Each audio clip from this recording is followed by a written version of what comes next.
આ ભૂમિ, આ મંદિર, બાળપણની હું વાત કરું તો મારો નિત્ય અંતરમાં અભ્યાસ કરેલી આ ભૂમિ છે.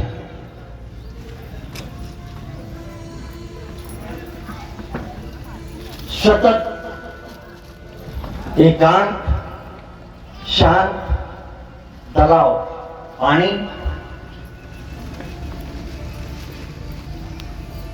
અત્યારે હું પોતે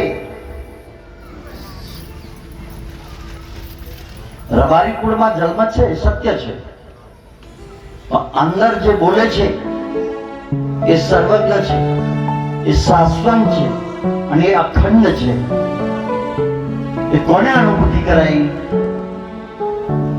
પૂર્વેના યોગના આધારે અને ભારતના ઋષિમુનિઓના દિવ્ય વચનોથી ગદગદ કંઠે દેહમાં અનુભવ કરીને જગમાં ધર્મની, આધ્યાત્મિકની, સનાતન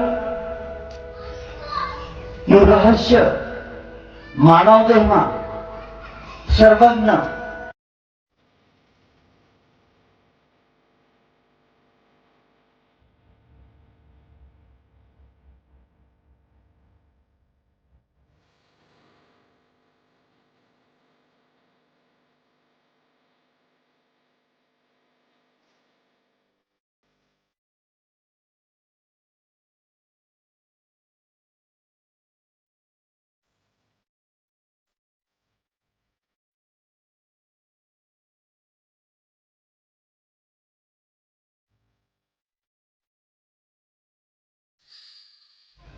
યુવાન દીકરીઓને, યુવાન દીકરાઓને મારી નમ્ર બે હાથ જોડીને વિનંતી છે કે મા બાપ ને કદી ભૂલશો નહીં.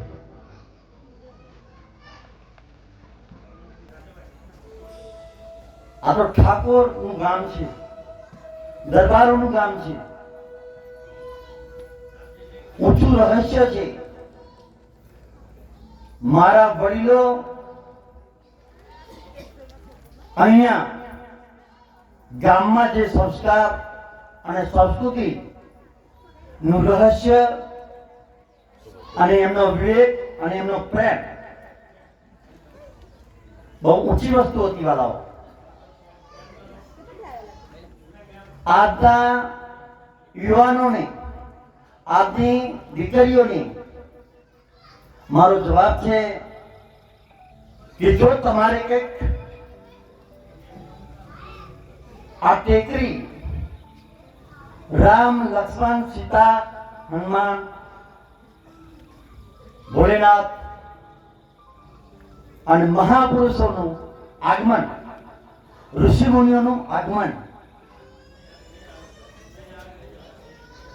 આ ભૂમિ એવી છે કે તમે ચરણની રજ લઈને જાઓ ને તન અને મનથી તો તમારું કાર્ય સિદ્ધ થઈ જાય. વાલાઓ,